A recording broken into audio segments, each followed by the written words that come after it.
Welcome to the Quiz Champ Arena. Challenge your mind and win your future. यहाँ पहला topic है दोस्तों हिंदी वर्णमाला। हिंदी वर्णमाला से एग्जाम में प्रश्न पूछा जाता है। वर्ड किसे कहते हैं पूछा जाता है, तो ध्यान रखिएगा भाषा की सबसे छोटी लिखित इकाई या ध्वनि जिसके टुकड़े नहीं किए जा सकते हैं वर्ड कहलाती है। और वर्णमाला किसे कहते हैं, वर्डों के व्यवस्थित समूह को वर्णमाला कहते हैं। हिंदी मानक वर्णमाला में कुल 52 वर्ड होते हैं। तो ये पॉइंट आप लोग ध्यान रखिएगा, एग्जाम में सीधे प्रश्न पूछे जाते हैं। स्वर, इनकी संख्या 11 है। स्वतंत्र रूप से बोले जाने वाले वर्ड स्वर कहलाते हैं। इन्हें 3 भागों में बांटा गया है। एक है हर्ष स्वर जिसे मूल स्वर भी कहते हैं, जिनके उच्चारण में कम समय लगता है। इनकी संख्या दोस्तों 4 है। याद रखिएगा हर्ष स्वर की संख्या 4 है, आ ई उ री। और दीर्घ स्वर जिनके उच्चारण में हर्ष स्वर से दुगुना समय लगता है, दीर्घ स्वर कहलाते हैं। इनकी संख्या कितनी है, 7 है। बड़ा आ, बड़ी ई, बड़ा उ, ए ओ औ, ये दीर्घ स्वर हैं। और संयुक्त स्वर यहाँ पर दिया गया है ए ओ औ। ए जो है ये आ धन ई से बना है, ए आधन ए से, ओ आधन उ से, और औ आधन ओ से बना हुआ है। ठीक है। प्लुत स्वर किसे कहते हैं, जिनके उच्चारण में तिगुना समय लगता है, उन्हें प्लुत स्वर कहते हैं। जैसे ओम यहाँ पर लिखा गया है, तो इन्हें क्या कहते हैं, प्लुत स्वर कहते हैं। अयोगवाह, अंग अनुस्वार और अह विसर्ग, ये ना तो पूर्णतः स्वर है और ना ही व्यंजन, ये क्या है, अयोगवाह है, अंग अह। तो दोनों ध्यान रखिएगा, सीधे एग्जाम में प्रश्न पूछे जाते हैं। अगला है दोस्तों व्यंजन। व्यंजनों की संख्या कितनी है, 33 है। मूल व्यंजन 33 है। स्वरों की सहायता से बोले जाने वाले वर्ड व्यंजन कहलाते हैं। तो यहाँ पर जैसे व्यंजनों की संख्या यहाँ पर दी गई है अलग अलग वर्ग के रूप में। जैसे का वर्ग है, इन्हें कंठ कहा जाता है। का वर्ग को ध्यान रखिएगा, का वर्ग को क्या कहा जाता है, कंठ कहा जाता है। का खा गा घा अंगा, का खा गा घा अंगा, ये क्या है, का वर्ग है, कंठ इन्हें कहा जाता है। ठीक है। का खा गा घा अंगा को। चा वर्ग जिन्हें तालव्य कहा जाता है, इसमें चा छ जा झा इया, इन्हें स्पर्श संघर्षी भी कहते हैं। और टा वर्ग इन्हें मूर्धन्य कहा जाता है, टा ठा डा ढा अड़ा, ये टा वर्ग है। ता वर्ग को दंत कहा जाता है, ता था दा धा ना। पा वर्ग को ओष्ठ कहा जाता है, पा फा बा भा मा।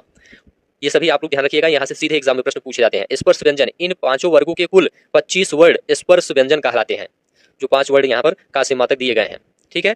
प्रत्येक वर्ग का 5वां वर्ड नासिक कहलाता है, पंचमाक्षर नासिक कहलाता है। जैसे अंगा इया डा ना मा, ये क्या है, नासिक है, मोस्ट इंपोर्टेंट है। सीधे एग्जाम में प्रश्न पूछा जाता है। अंतःस्थ व्यंजन कौन होते हैं या इनकी संख्या क्या है, बहुत ही ज्यादा इंपोर्टेंट है अंतःस्थ व्यंजन और उस व्यंजन। तो या रा लावा, इनकी संख्या 4 है। ये क्या है, अंतःस्थ व्यंजन है। इसमें या और वा को अर्धस्वर, रा को लुंठित और ला को पार्श्विक व्यंजन कहते हैं। बहुत ही ज्यादा इंपोर्टेंट है, ध्यान से देखते हुए चलिए। ऊष्म व्यंजन या संघर्षी व्यंजन कौन कौन है, शाखा शाहा, इनकी भी संख्या 4 है। संयुक्त व्यंजन भी पूछा जाता है। 2 अलग व्यंजनों से बने वर्ड को संयुक्त व्यंजन कहते हैं। इनकी संख्या 4 है संयुक्त व्यंजनों की। जैसे छा है, ये का और श से मिलकर बना हुआ है। ता जो है ता और रा से बना हुआ है। ज्ञा संयुक्त व्यंजन है, ये जा और य से बना हुआ है। स्रा संयुक्त व्यंजन है, सा और रा से बना हुआ है। चलिए द्विगुण और उत्क्षिप्त व्यंजन डा और ढा है, ध्यान रखिएगा। द्विगुण उत्क्षिप्त व्यंजन कौन है, डा और ढा है। चलिए अल्प प्राण, महाप्राण और अघोष अघोष, यहाँ से भी प्रश्न पूछा जाता है। अघोष वर्ड हर वर्ग का पहला और दूसरा वर्ड प्लस शाखा शा, ये क्या है, अघोष वर्ड है।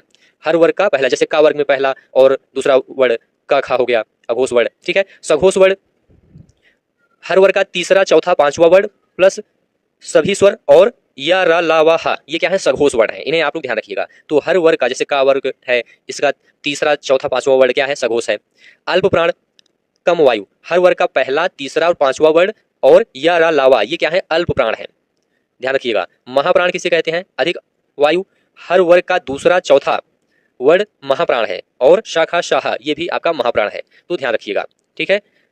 यहाँ पर हर वर्ग का मतलब क्या है, जैसे का वर्ग हो गया, जैसे यहाँ ऊपर बताया गया था।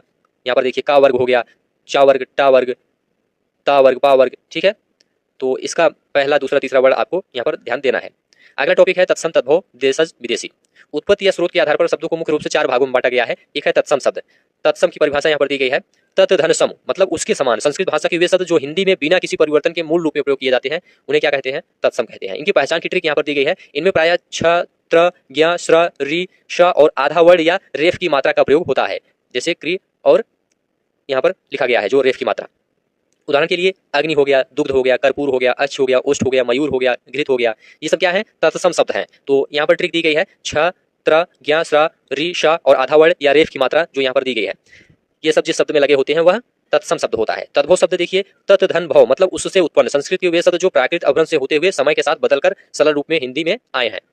पहचान की ट्रिक है, इसमें प्रायः चंद्रबिंदु जैसे यहाँ पर लगा हुआ है और उत्क्षिप्त व्यंजन ड ढ प्रयोग होता है तद्भव में। जैसे आग हो गया, दूध, कपूर, आंख, होठ, मोर, घी, ये सभी तद्भव शब्द हैं। चलिए यूपी टेट में बार बार पूछे जाने वाले चुनिंदा तत्सम तद्भव यहाँ पर देखेंगे। तत्सम संस्कृत रूप, तद्भव बदला हुआ रूप। जैसे अग्नि क्या है, तत्सम शब्द है, इसका तद्भव आग होता है। कर्पूर तत्सम है, इसका तद्भव कपूर होता है। अच्छी तत्सम शब्द है, इसका तद्भव आंख होता है। घृत तत्सम है, इसका तद्भव घी होता है। ये सब एग्जाम में बार बार पूछे गए हैं यूपी टेट में। दुग्ध तत्सम है, इसका तद्भव दूध होता है। श्रृंगार तत्सम है, इसका तद्भव श्रृंगार होता है। गोधूम तत्सम है, इसका तद्भव गेहूं होता है, मोस्ट इंपोर्टेंट है। हरिद्रा तत्सम है, इसका तद्भव हल्दी होता है। गोमय का तद्भव गोबर होता है। गोमय क्या है? तत्सम है, गोबर तद्भव है। ऊप तत्सम है, इसका तद्भव कुआं होता है। देश शब्द परिभाषा, देश धन जा, देश में जन्मा, वे शब्द जिनकी उत्पत्ति का कोई निश्चित स्रोत नहीं मिलता, ये स्थानीय बोलियों या आवश्यकता अनुसार आम बोलचाल से स्वतः बन गए हैं, उन्हें क्या कहते हैं? देश शब्द कहते हैं। उदाहरण के लिए लोटा हो गया, थाली, पगड़ी, खिचड़ी, डिबिया, तेंदुआ, कलाई, जूता, फटाफट, खटपट, ये सब क्या है? देश शब्द हैं। यूपी टेट में दोस्तों लोटा, खिचड़ी और पगड़ी सबसे ज्यादा पूछे गए हैं, तो इसे आप लोग ध्यान रखिएगा, ये सब क्या है? देश शब्द हैं।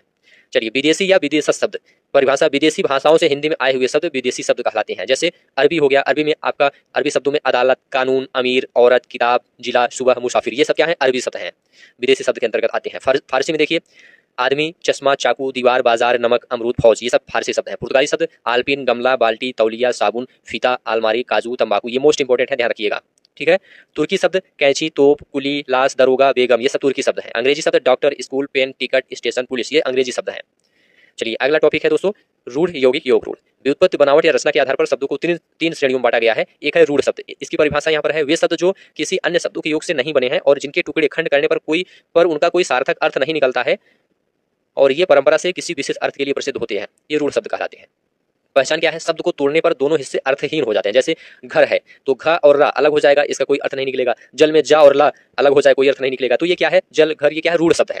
पुस्तक हो गया, कमल हो गया, गाय हो गया, दिन हो गया, ये सब क्या है? रूढ़ शब्द है। शब्द को तोड़ने पर दोनों हिस्से अर्थहीन हो जाते हैं, तो वह रूढ़ शब्द है, इससे आप पहचान सकते हैं। यौगिक शब्द क्या है? यौगिक का अर्थ है मेल से बना हुआ, वे शब्द जो दो या दो से अधिक सार्थक शब्दों या मूल शब्द और उपसर्ग या प्रत्यय के मेल से बनते हैं और जिनके टुकड़े करने पर दोनों खंडों का सार्थक अर्थ निकलता है, उन्हें क्या कहते हैं? यौगिक शब्द कहते हैं। पहचान क्या है? प्रायः सभी संधि, समास, बहुब्री को छोड़ करके और उपसर्ग और प्रत्यय से बने शब्द यौगिक होते हैं। जैसे विद्यालय क्या है? यौगिक शब्द है। विद्या, धन, आलय, दोनों का अर्थ है। पुत्र, वधु, पुत्र, धन, वधु, वधु का भी अर्थ है, पुत्र का भी अर्थ है, तो यहाँ पर ये क्या हो जाएगा? यौगिक शब्द हो जाएगा। विज्ञान, वी और ज्ञान यौगिक शब्द है। पाठशाला, पाठ, धनशाला, ये क्या है? यौगिक शब्द है। योग रूढ़ शब्द क्या है? मोस्ट इंपोर्टेंट है, ध्यान से देखिए परिभाषा, वे शब्द जो दो या दो से अधिक शब्दों के मेल से बनते हैं लेकिन अपने सामान्य अर्थ को छोड़कर किसी तीसरे विशेष अर्थ को प्रकट करते हैं, उसे योग रूढ़ शब्द कहते हैं। पहचान की सुपर ट्रिक यहाँ पर है, देखिए, बहुब्री समास के सभी उदाहरण योग रूढ़ शब्द कहलाते हैं। बहुब्री समास के जितने उदाहरण हैं ये योग रूढ़ शब्द कहलाते हैं। देवी, देव देवताओं के नाम पर्यायवाची शब्द इसी में आते हैं, योग रूढ़ शब्द में। उदाहरण के लिए जलज हो गया, जल, धन, जा, जल में जन्म लेने वाला अर्थात कमल। लंबोदर, लंबा, धन, उदर, बड़े पेट वाला अर्थात गणेश जी। दसानो, 10 है, आनंद जिसके, या दसानन होना चाहिए यहाँ पर। रावण, पीताम्बर, चक्रपाणी, नीलकंठ, चारपाई, ये सब क्या है? ये सभी दोस्तों योग रूढ़ शब्द के अंतर्गत आते हैं। चलिए, नेक्स्ट टॉपिक है संज्ञा, सर्वनाम और विशेषण। हर टॉपिक को यहाँ पर अच्छे से समझते हुए चलेंगे, आप लोग शुरू से लेकर लास्ट तक अच्छे से देखते हुए चलिए। ये तीनों विकारी शब्द हैं, संज्ञा, सर्वनाम, विशेषण, जिनमें लिंग, वचन और कारक के कारण परिवर्तन होता है। संज्ञा के 5 भेद हैं। किसी व्यक्ति, वस्तु, स्थान, जातीय भाव के नाम को क्या कहते हैं? संज्ञा कहते हैं। मुख्य रूप से इसके 3 भेद होते हैं, परंतु कुल भेद 5 माने जाते हैं। एक है व्यक्तिवाचक संज्ञा, जो किसी विशेष व्यक्ति, वस्तु या स्थान का बोध कराता है, उसे व्यक्तिवाचक संज्ञा कहते हैं, जैसे राम, गंगा, हिमालय, प्रयागराज, दिल्ली। और एक है जातिवाचक संज्ञा, जो पूरी जाति या वर्ग का बोध कराए, जैसे लड़का, नदी, पर्वत, शहर, गाय, पुस्तक, ये जातिवाचक संज्ञा है। द्रव्यवाचक, ये जातिवाचक का उपभेद है, जैसे ठोस या द्रव पदार्थ, जैसे सोना, लोहा, पानी, तेल, घी, दूध, ये द्रव्यवाचक है। समूहवाचक जातिवाचक का उपभेद है, समूह का बोध कराए, जैसे सेना, सभा, कक्षा, भीड़, गुच्छा, ये सब समूहवाचक संज्ञा है। भाववाचक, जिसे छुआ या देखा ना जा सके, केवल महसूस किया जा सके, जैसे मिठास, बुढ़ापा, यौवन, ईमानदारी, क्रोध, प्रेम, बचपन आदि। यूपी टेट में प्रत्यय लगाकर भाववाचक बनाना बहुत पूछा जाता है, तो इसे ध्यान रखिएगा। मिठास, बुढ़ापा, यौवन, ईमानदारी, क्रोध, प्रेम, बचपन, ये क्या है? भाववाचक संज्ञा है। चलिए, सर्वनाम की बात करते हैं, इनकी संख्या 11 है। भेद की बात करें तो 6 भेद हैं। संज्ञा के स्थान पर प्रयुक्त होने वाले शब्द सर्वनाम कहलाते हैं। सर्वनामों की कुल संख्या दोस्तों 11 है, जैसे मैं, तू, आप, यह, वह, जो, सो, कोई, कुछ, कौन, क्या, ये सब क्या है? सर्वनाम है। इनके भेद 6 हैं, ध्यान रखिएगा। पुरुषवाचक सर्वनाम है एक, उत्तम पुरुष, मैं, हम, मध्यम पुरुष, तू, तुम, अन्य पुरुष, यह, वह, वे, ये सब क्या है? पुरुषवाचक सर्वनाम है। निश्चयवाचक या संकेतवाचक सर्वनाम, निश्चित वस्तु के लिए, जैसे यह मेरी कार है, वह राम का घर है, तो ये सब क्या है? निश्चयवाचक सर्वनाम है, यह और वह। अनिश्चयवाचक, अनिश्चित स्थिति, जैसे दरवाजे पर कोई खड़ा है, दूध में कुछ गिरा तो कुछ हो गया, कोई हो गया, ये सब क्या है? अनिश्चयवाचक सर्वनाम है। संबंधवाचक सर्वनाम, जो वाक्य में संबंध जुड़े, जैसे जो जागेगा सो पावेगा, जो जागेगा सो पावेगा, जो और सो, ये क्या है? संबंधवाचक है। जैसी करनी वैसी भरनी, ठीक है। प्रश्नवाचक, जैसे तुम कौन हो, तुम क्या खा रहे हो, तो यहाँ पर कौन और क्या, ये क्या है? प्रश्नवाचक है। निजवाचक, स्वयं के लिए प्रयुक्त शब्द, जैसे मैं यह काम अपने आप या खुद या स्वयं कर लूंगा, तो ये सब क्या है? निजवाचक है, एग्जाम में पूछा जाता है।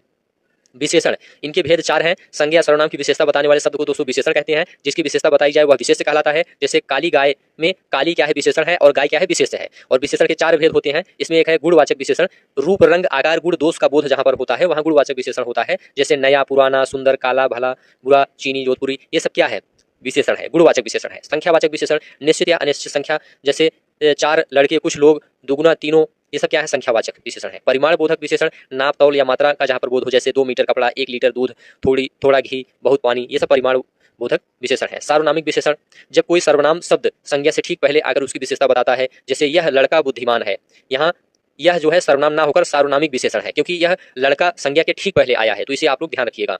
अगला टॉपिक है दोस्तों क्रिया एवं अव्यय। क्रिया, वर्ब, जिस शब्द से किसी काम के करने या होने का बोध हो उसे क्या कहते हैं, क्रिया कहते हैं। क्रिया के मूल रूप को दोस्तों धातु कहते हैं। जैसे पठ धातु में न प्रत्यय लगाने से पढ़ना क्रिया बनती है। कर्म के आधार पर क्रिया के मुख्य रूप से 2 भेद होते हैं, जहां से हर बार वाक्य देकर प्रश्न पूछा जाता है। तो यहाँ पर अकर्मक क्रिया के बारे में जानेंगे। जिस क्रिया का फल सीधे कर्ता पर पड़ता है और उसमें कर्म की आवश्यकता नहीं होती है वह अकर्मक क्रिया कहलाता है। पहचान की ट्रिक क्या है, क्रिया से पहले क्या या किसको प्रश्न करने पर यदि कोई उत्तर ना मिले तो वह अकर्मक क्रिया है। उदाहरण के लिए रोना, हंसना, सोना, जागना, उड़ना, तैरना, बैठना, ये सब क्या है, अकर्मक क्रिया है। जैसे पक्षी आकाश में उड़ते हैं या बच्चा सो रहा है, ये क्या है, अकर्मक है, अकर्मक क्रिया है। पक्षी आकाश में उड़ते हैं। सकर्मक क्रिया, जिस क्रिया का फल कर्म पर पड़ता है और वाक्य में कर्म उपस्थित होता है या उसकी संभावना होती है तो सकर्मक क्रिया कहलाती है। पहचान ट्रिक क्या है, क्या प्रश्न करने पर उत्तर मिलता है। उदाहरण के लिए पढ़ना, लिखना, खाना, पीना, देखना, देना, ये सब क्या है, सकर्मक क्रिया है। जैसे राम आम खाता है या वह पुस्तक पढ़ता है, तो यह क्या है, सकर्मक क्रिया है। संरचना या अन्य आधार पर महत्वपूर्ण क्रियाएं। प्रेरणार्थक क्रिया, जब कर्ता स्वयं कार्य न करके किसी दूसरे को कार्य करने की प्रेरणा देता है तो उसे प्रेरणार्थक क्रिया कहते हैं। जैसे पढ़ना से पढ़वाना, करना से करवाना, लिखना से लिखवाना, ये सब क्या है, प्रेरणार्थक क्रिया है। पूर्वकालिक क्रिया, जब कर्ता एक क्रिया समाप्त करके तुरंत दूसरी क्रिया शुरू करता है तो पहली क्रिया पूर्वकालिक क्रिया कहलाती है और इसके अंत में कर लगा होता है। जैसे वह नहाकर भोजन करने लगा, यहाँ नहाकर पूर्वकालिक क्रिया है। नाम धातु क्रिया, जो क्रिया संज्ञा और सर्वनाम या विशेषण से बनती है उसे नाम धातु क्रिया कहते हैं। जैसे हाथ से हथियाना, बात से बतियाना, लात से लतियाना, गरम से गरमाना, ये सब क्या है, नाम धातु क्रिया है। अव्यय या अविकारी शब्द, इनके भेद 4 हैं। जिन शब्दों के रूप में लिंग, वचन, पुरुष या काल के कारण कोई विकार या परिवर्तन नहीं होता उन्हें क्या कहते हैं, अव्यय कहते हैं। इसके 4 भेद हैं। एक है क्रिया विशेषण अव्यय, जो क्रिया की विशेषता बताए, जैसे वह धीरे धीरे चलता है, राम कल आएगा, तुम कम बोलो, तो कम, कल और धीरे धीरे क्या है, क्रिया विशेषण है। संबंध बोधक अव्यय, जो संज्ञा सर्वनाम का संबंध वाक्य के अन्य शब्दों से कराते हैं उन्हें संबंध बोधक अव्यय कहते हैं। घर के सामने पेड़ है, विद्यालय के पीछे मैदान है, तो ये सब क्या है, संबंध बोधक है। समुच्चय बोधक, ध्यान से देखिए, 2 वाक्यों या शब्दों को जोड़ने वाले शब्द समुच्चय बोधक अव्यय कहलाते हैं। और, तथा, किंतु, परंतु, लेकिन, इसलिए, या, अथवा। विस्मयादि बोधक, जैसे हर्ष, शोक, घृणा का भाव जगाने वाले, जैसे वाह, हाय, छी, अरे, ये सब विस्मयादि बोधक अव्यय हैं। निपात अतिरिक्त भेद, जो शब्द वाक्य में किसी बात पर विशेष बल देने के लिए प्रयोग होते हैं, जैसे ही हो गया, भी हो गया, तक, तो, मात्र, केवल, ये सब निपात हैं। जैसे तुम्हें आज आना ही पड़ेगा, तो ही क्या है, निपात है। अगला टॉपिक है लिंग, वचन और काल। ये तीनों तत्वों के कारण विकारी शब्दों के रूपों में परिवर्तन होता है। लिंग की बात करते हैं, इनकी संख्या 2 है। हिंदी में केवल 2 लिंग होते हैं, पुल्लिंग और स्त्रीलिंग। संस्कृत की तरह नपुंसक लिंग हिंदी में नहीं होता है। पुल्लिंग की पहचान, दिनों, महीनों, पर्वतों, देशों और ग्रहों के नाम हमेशा पुल्लिंग होते हैं। अपवाद यहाँ पर पृथ्वी है, ठीक है। भारी और बेडौल वस्तुएं पुल्लिंग होती हैं, याद रखिएगा। पहचान यहाँ पर बताया गया पुल्लिंग का, दिनों, महीनों, पर्वतों, देशों, ग्रहों के नाम हमेशा पुल्लिंग होते हैं। भारी और बेडौल वस्तुएं भी हमेशा पुल्लिंग होती हैं। स्त्रीलिंग की पहचान क्या है, नदियों, तिथियों, बोलियों, भाषाओं और लिपियों के नाम हमेशा स्त्रीलिंग होते हैं। नदियों के नाम, तिथियों के नाम और बोलियों के नाम, भाषाओं के नाम, लिपियों के नाम, ये सब हमेशा स्त्रीलिंग में होते हैं, इसे ध्यान रखिएगा। तो यूपी टेट में बार बार पूछे जाने वाले शब्दों के लिंग परिवर्तन यहाँ पर देखेंगे, ध्यान से देख लीजिए। पुल्लिंग शब्द पहले दिया गया है, फिर स्त्रीलिंग है, तो कवि क्या है, पुल्लिंग है। इसका स्त्रीलिंग कवयित्री होगा और शुद्ध वर्तनी भी आपको ध्यान रखना है। कवयित्री ऐसे लिखा जाता है, एग्जाम में पूछा जाता है शुद्ध वर्तनी में, तो मोस्ट इंपॉर्टेंट है। कवि का स्त्रीलिंग कवयित्री होता है, विद्वान का स्त्रीलिंग विदुषी होता है, नेता का नेत्री होता है, महान का महती होता है, साधु का साध्वी होता है। स्त्रीलिंग बहुत ही ज्यादा इंपॉर्टेंट है। वचन, इनकी संख्या 2 है दोस्तों। हिंदी में केवल 2 वचन होते हैं, एक वचन और बहुवचन। द्विवचन हिंदी में नहीं होता है। सदैव बहुवचन में प्रयुक्त होने वाले शब्द एग्जाम में पूछे जाते हैं, तो इन्हें आपको कंठस्थ करना है। जैसे प्राण हो गया, आंसू, दर्शन, हस्ताक्षर, होश, लोग, बाल, अक्षत, बहुत ही ज्यादा इंपॉर्टेंट है। ये शब्द सदैव बहुवचन में प्रयुक्त होते हैं। जैसे उसके प्राण निकल गए, मैंने हस्ताक्षर कर दिए, तो हस्ताक्षर हो गया, प्राण हो गया, ये क्या है, बहुवचन शब्द है। सदैव एक वचन में प्रयुक्त होने वाले शब्द एग्जाम में पूछा जाता है। जनता, पानी, दूध, सोना, वर्षा, हवा, सामग्री, क्रोध, ये हमेशा एक वचन प्रयुक्त होते हैं। जैसे जनता भूल गई, वर्षा हो रही है, तो वर्षा और जनता ये क्या है, सदैव एक वचन में प्रयुक्त होने वाले शब्द है। अगला है दोस्तों काल। भेद इनके 3 हैं। क्रिया के जिस रूप से कार्य के होने के समय का बोध हो उसे क्या कहते हैं, काल कहते हैं। काल, जैसे भूतकाल है, इनके भेद 6 हैं। बीते समय में कार्य होना भूतकाल कहलाता है। सामान्य, आसन्न, पूर्ण, अपूर्ण, संदिग्ध और हेतु मदभूत, ये इनके भेद हैं। जहां एक क्रिया दूसरी पर निर्भर हो, जैसे यदि वर्षा होती तो फसल अच्छी होती। हेतु भूत किसे कहते हैं, जहां एक क्रिया दूसरी पर निर्भर हो, जैसे यदि वर्षा होती तो फसल अच्छी होती, तो यह क्या है, हेतु मदभूत है। वर्तमान काल, भेद 5 है। चल रहे समय में कार्य, वर्तमान समय में जो कार्य हो रहा है वह वर्तमान काल कहलाता है। जैसे सामान्य वर्तमान, तात्कालिक है, अपूर्ण है, पूर्ण, संदिग्ध, संभाव्य वर्तमान, ये इसके भेद हैं। भविष्य काल के भेद 3 हैं। आने वाले समय में कार्य को भविष्य काल कहते हैं, जैसे सामान्य, संभाव्य, हेतु, हेतुमत, भविष्य। तो ये सभी ध्यान रखिएगा। कारक चिन्ह और विभक्ति यहाँ पर देखेंगे क्योंकि यहाँ से भी एग्जाम में प्रश्न पूछा जाता है। परिभाषा क्या है? संज्ञा सर्वनाम का वाक्य के अन्य शब्दों विशेषकर क्रिया के साथ संबंध बताने वाले रूपों को क्या कहते हैं? कारक कहते हैं। विभक्ति या परसर्ग, कारक को प्रकट करने वाले चिन्हों को विभक्ति या परसर्ग कहते हैं। हिंदी में कारकों की कुल संख्या कितनी है? 8 होती है। कारकों की प्रामाणिक तालिका यहाँ पर दी गई है, तो ध्यान से देखिए। क्रम यहाँ पर दिया गया है, कारक, विभक्ति चिन्ह, परसर्ग, मुख्य पहचान और विशेष नियम यहाँ पर दिया गया है। कर्ता का विभक्ति चिन्ह क्या होता है? ने होता है, ध्यान रखिएगा। मुख्य पहचान क्रिया को करने वाला, भूतकाल में ही ने लगता है, तो कर्ता का ने होता है। कर्म का को होता है, जिस पर क्रिया का फल पड़े। करण का से के द्वारा होता है, जैसे वह कलम से लिखता है। संप्रदान का कारक चिन्ह को के लिए होता है, जिसके लिए कार्य किया जाए या जब कोई वस्तु हमेशा के लिए दान दी जाए तो उसमें संप्रदान होता है। अपादान से अलग होने के अर्थ में इसका कारक चिन्ह है। पृथकता, अलग होना, तुलना, डर या लज्जा का भाव होने पर। संबंध का कारक चिन्ह का की के रा री रे होता है, अन्य पदों से संबंध बताना। अधिकरण का कारक चिन्ह में पर होता है, क्रिया का आधार स्थान। संबोधन का हे अरे ओ होता है, किसी को पुकारना या सचेत करना। ठीक है, तो ये सब कारक और कारक चिन्ह है। यूपिटेड स्पेशल जहां से प्रश्न फंसता है तो यहाँ पर ध्यान से देख लीजिए। संप्रदान का दान नियम, जब किसी को कोई वस्तु अस्थायी रूप से दी जाए तो वहां को चिन्ह होने पर भी संप्रदान कारक होता है। जैसे राजा भिक्षुक को दान देता है या वह धोबी को कपड़े देता है, तो धोबी वाले में कर्म होगा क्योंकि कपड़े वापस मिलेंगे, लेकिन भिक्षुक वाले में संप्रदान होगा। दोनों अंतर आपको ध्यान में रखना है। अपादान का व्यापक नियम क्या है? केवल पेड़ से पत्ता गिरने में ही अपादान नहीं होता, जहां डर, सीखने या तुलना का भाव हो वहां भी अपादान कारक होता है। जैसे गंगा हिमालय से निकलती है, यहाँ पर उद्गम है। लड़का सांप से डरता है, भय है। राधा मीरा से सुंदर है, तुलना है, तो इसमें अपादान कारक है। संधि, स्वर संधि, व्यंजन संधि और विसर्ग संधि के बारे में बात करेंगे। दो निकटवर्ती वर्डों के परस्पर मेल से जो विकार या परिवर्तन होता है उसे संधि कहते हैं। इसके 3 मुख्य भेद हैं, स्वर संधि, व्यंजन संधि और विसर्ग संधि। स्वर संधि, इसके 5 मुख्य भेद हैं। यहाँ से सीधा प्रश्न पूछा जाता है। 2 स्वरों के मेल से होने वाला परिवर्तन स्वर संधि कहलाता है। दीर्घ संधि, जब 2 समान स्वर मिलकर दीर्घ हो जाते हैं तो दीर्घ संधि कहलाता है। पहचान शब्द क्या है? बीच में बड़ा आ, बड़ी ई, बड़ा ऊ की मात्रा होती है। जैसे हिमालय में आप देखिए हिम धन आलय, कपीस में कपि धन ईस, भानुदय में भानु धन उदय, तो ये सब दीर्घ संधि के उदाहरण हैं। यहाँ पर देखिए हिमालय में बड़ा आ आया है, कपीस में बड़ी ई आई है बीच में, भानुदय में बड़ा ऊ आया है बीच में, तो ये सब पहचानने का ट्रिक है दीर्घ संधि का। गुण संधि देखिए, जब आ या बड़ा के बाद ई उ री आए तो वे क्रमशः ए ओ अर हो जाते हैं। पहचान क्या है? शब्द के बीच में ए और ओ की मात्रा लगी होती है। जैसे नरेंद्र में ए की मात्रा लगी हुई है, नरधन इंद्र, इसमें गुण संधि है। महर्षि में महाधन ऋषि, सूर्योदय में सूर्यधन उदय, ये सब गुण संधि के उदाहरण है। वृद्ध संधि की बात करते हैं, जब आ या बड़ा के बाद ए या ओ आए तो वे क्रमशः ए और औ हो जाते हैं। पहचान शब्द क्या है? शब्द के बीच में ए या औ की मात्रा लगी होती है। उदाहरण के लिए सदैव, सदा धन एव, एकाएक, एक धन एक, महोषधि, महाधन औषधि, ये सब क्या है? वृद्ध संधि के उदाहरण है। यण संधि, जब ई उ री के बाद कोई असमान स्वर आए तो वे क्रमशः या वा रा में बदल जाते हैं। पहचान क्या है? या वा रा से पहले आधा अक्षर आता है। जैसे अत्यधिक में अतिधन अधिक, तो अत्यधिक में क्या है? यण संधि है। स्वागत में यण संधि है, सुधन आगत। पितृज्ञा में पितृ धन आज्ञा, इसमें भी यण संधि है। अयाद संधि की बात करते हैं, जब ए ओ के बाद कोई असमान स्वर आए तो वे क्रमशः आय औ आओ बदल जाते हैं। पहचान क्या है? शब्दों में ए आय औ आओ का उच्चारण और अधिकतम 3 वर्णों के शब्द।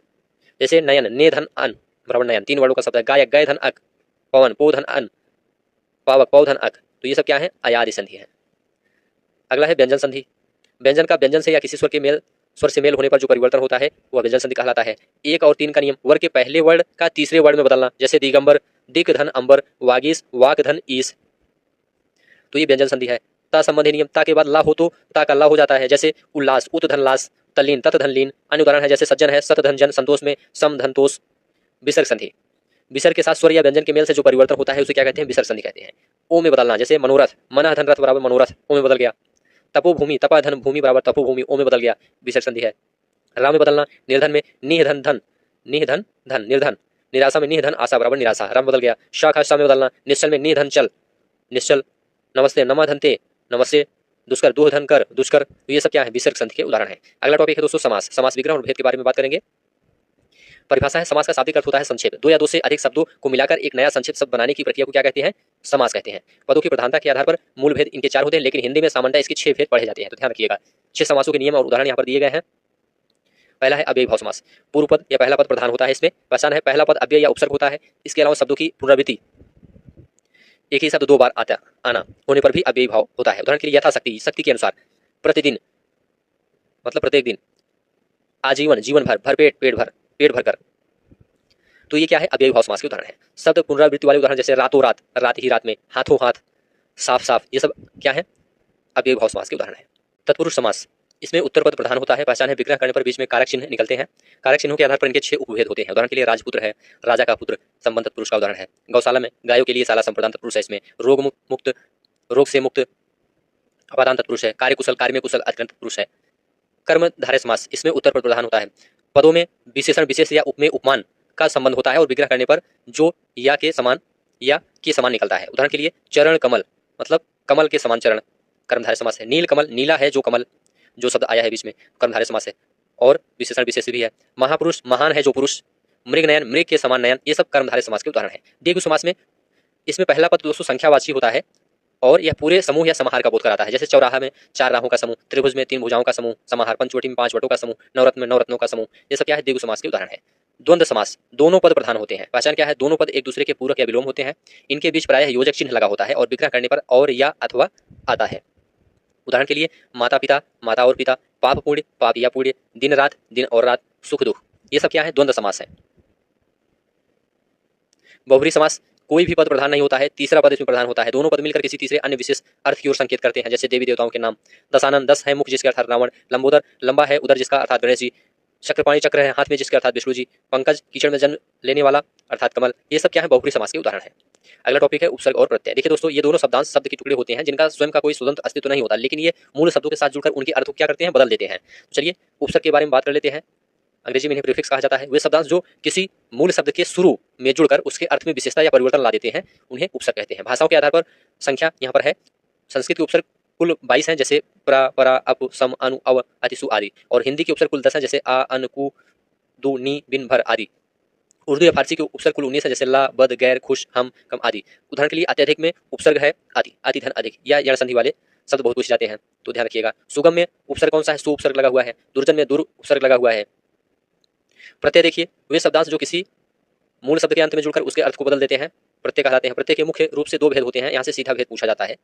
प्रत्यय के 2 मुख्य भेद होते हैं, जैसे कृत प्रत्यय या कृदंत। जो प्रत्यय क्रिया धातु के अंत में लगते हैं उन्हें कृत प्रत्यय कहते हैं। इनसे बने शब्दों को कृदंत कहते हैं। उदाहरण के लिए पठ धातु धन आई बराबर पढ़ाई, लिख क्रिया धन आवड़ बराबर लिखावट, तैर धन आग बराबर तैराक। तद्धित प्रत्यय देखिए, जो प्रत्यय क्रिया को छोड़कर संज्ञा, सर्वनाम या विशेषण के अंत में लगते हैं उन्हें तद्धित प्रत्यय कहते हैं। उदाहरण के लिए मानव धनता बराबर मानवता, अपना धनपन अपनापन, मीठा धन आस मिठास, बूढ़ापा बूढ़ा धनपा बूढ़ापा। चलिए अगला टॉपिक है दोस्तों, पर्यायवाची शब्द और विलोम शब्द। अति महत्वपूर्ण पर्यायवाची शब्द यहाँ पर देखेंगे ट्रिक के साथ। जैसे जल या पानी, इसका पर्यायवाची है नीर, तोय, अम्ब, वारी, सलिल, उदक। कमल का देखिए, जल के शब्दों में जल लगाने की ट्रिक। नीरज, तोयज, अम्बुज, वारिज, ये क्या है, कमल के पर्यायवाची हैं। अरविंद, पुंडरीक, इंदिवर, राजीव, उत्पल, ये भी क्या है, कमल के पर्यायवाची शब्द हैं, इसे ध्यान रखिएगा। बादल में देखिए, जल के शब्दों में द या धर लगाने की ट्रिक। नीरद हो गया, तोयद, अम्बुद, वारिद, मेघ, घन, पयोधर, जलधर, ये बादल के पर्यायवाची शब्द हैं। समुद्र का पर्यायवाची जल के शब्दों में धी या निधि लगाने की ट्रिक। नीरधि, तोयधि, वारिधि, जलधि, पयोनिधि, रत्नाकर, सिंधु, ये सभी समुद्र के पर्यायवाची शब्द हैं। सूर्य का पर्यायवाची दिनकर, दिवाकर, भानु, भास्कर, मार्तंड, सविता, पतंग, तरणि। ध्यान दे, तरणि सूर्य का पर्यायवाची है। यमुना, सूर्य के शब्दों में पुत्री के रूप जोड़ने की ट्रिक। जैसे सूर्य सुता, भानुजा, कालिंदी, तरणि, तनुजा, कृष्णा, ये सभी यमुना के पर्यायवाची हैं। रात्रि का निशा, रजनी, यामिनी, विभावरी, त्रियामा, क्षणदा, ये रात्रि के पर्यायवाची शब्द हैं। परीक्षा उपयोगी अन्य शब्द यहाँ पर देखिए, अग्नि का पावक, अनल, हुतासन, कृषाणु। हवा का पवन, अनिल, समीर, मारुत। अनल मतलब आग, अनिल मतलब हवा होता है। यह युग्म शब्द में बहुत आता है, इसे आपको ध्यान में रखना है। अनिल मतलब हवा, अनल मतलब आग। सिंह केसरी होता है, शार्दूल, मृगराज, न्यायुध, नखायुध। आँख का अच्छी, चक्षु, लोचन, दृग, नयन। विलोम शब्द यहाँ पर देखेंगे, ये वे शब्द हैं जिसमें छात्र अक्सर गलतियां करते हैं। जैसे कि अतिवृष्टि का अनावृष्टि होता है। अतिवृष्टि मतलब बहुत भारी वर्षा, अनावृष्टि बिल्कुल वर्षा ना होना, तो ये विलोम शब्द है। जंगम का अस्थावर होता है। जंगम मतलब जो चल सके, अस्थावर मतलब स्थिर, ये विलोम है। तिमिर का विलोम आलोक होता है। तिमिर मतलब अंधकार, आलोक मतलब प्रकाश। उन्मूलन का विलोम रोपण होता है। उन्मूलन मतलब जड़ से उखाड़ना, रोपण मतलब पौधा लगाना। अवर का विलोम प्रवर होता है। अभिज्ञ का अनभिज्ञ होता है। अभिज्ञ मतलब जानने वाला, अनभिज्ञ मतलब न जानने वाला। अनुराग का विलोम विराग होता है। उत्कर्ष का अपकर्ष होता है। ठीक है।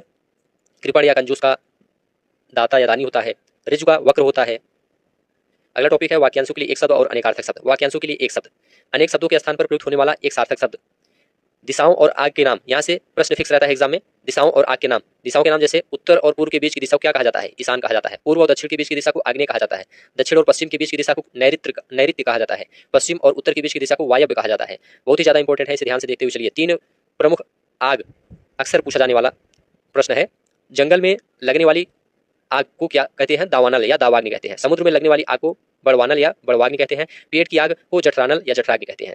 अन्य महत्वपूर्ण वाक्यांश यहाँ पर देखेंगे। जो मापा ना जा सके उसे अपरिमेय कहते हैं। जिसकी आशा न की गई हो उसे अप्रत्याशित कहते हैं। जिसे बुलाया ना गया हो अनाहुत कहते हैं। जो सब कुछ जानता हो उसे सर्वज्ञ कहते हैं। जो कम जानता हो उसे अल्पज्ञ कहते हैं। पैरों से लेकर सिर तक आपाद मस्तक कहते हैं। मोक्ष की इच्छा रखने वाला मुमुक्षु कहलाता है। अनेकार्थक शब्द, ऐसे शब्द जिनके एक से अधिक अर्थ होते हैं, परीक्षा में वाक्य या विकल्प के रूप में इनका प्रयोग पूछा जाता है। जैसे कनक के कई अर्थ होते हैं, सोना, धतूरा, गेहूं। द्विज का ब्राह्मण, पक्षी, दांत, चंद्रमा जिनका जन्म 2 बार होता है। हरि, विष्णु, बंदर, सिंह, मेढक, सूर्य, सर्प।